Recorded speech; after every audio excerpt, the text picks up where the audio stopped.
Shalom, tema hari ini adalah ada bagian Tuhan, ada bagian manusia. Hari-hari ini banyak orang dikuasai oleh ketakutan karena setiap hari mendengar informasi tentang ganasnya virus corona yang sudah merenggut banyak jiwa. Virus corona milik malaikat pencabut nyawa.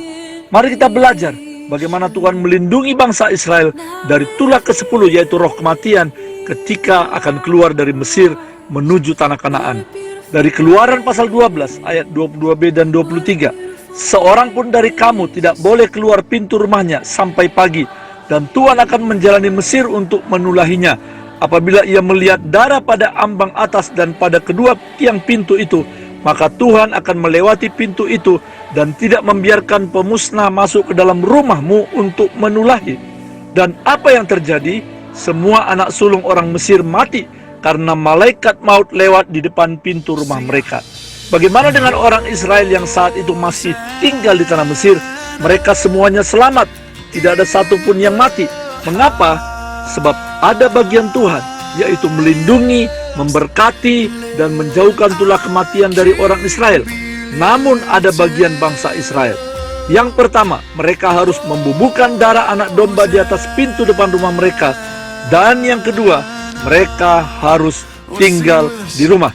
Ketika kita berdoa, Bapa, kami minta Engkau menutup bungkus kami sekeluarga dengan darah Yesus, maka itu berarti kuasa kegelapan, virus penyakit, bahaya, roh kematian tidak dapat menembus benteng pertahanan yang dibuat oleh Tuhan terhadap kita, oleh karena ada kuasa darah Yesus yang melindungi kita. Ya, kuasa darah Yesus jauh lebih dahsyat daripada darah hewan yang disapukan di ambang pintu bangsa Israel. Namun ingat saudaraku, ada bagian Allah dan ada bagian kita. Walau kita sudah berdoa dan juga beribadah, namun jika kita masih sering berkumpul di keramaian, mengabaikan social distancing, selalu bersalam-salaman dengan banyak orang, tidak menjaga kebersihan, tidak cuci tangan, tidak pakai masker dekat orang yang sakit, sering mengusap wajah dengan tangan yang kotor, itu namanya kita tidak taat dan kita mencobai Tuhan. Jangan salahkan Tuhan jika tiba-tiba Anda terinfeksi virus corona, walaupun kita percaya dan berdoa, sebab ada bagian yang tidak dilakukan. Amsal 27 ayat 12 mengatakan, kalau orang bijak melihat malapetaka, bersembunyilah ia, tetapi orang yang tidak berpengalaman berjalan terus, lalu kena celaka. Jika kita ibadah online hari Minggu di rumah, itu bukan berarti kita kurang iman, tetapi itu bijaksana. Mari jangan takut di tengah wabah virus corona yang sedang mencekam ini.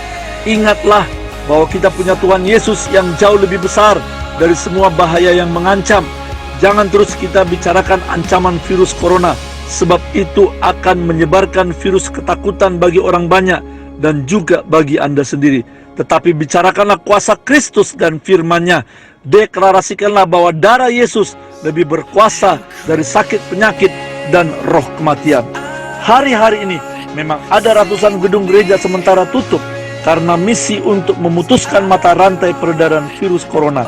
Namun justru ribuan bahkan ratusan ribu mimbar-mimbar kecil dibuka dan doa bersama keluarga dilakukan di rumah-rumah.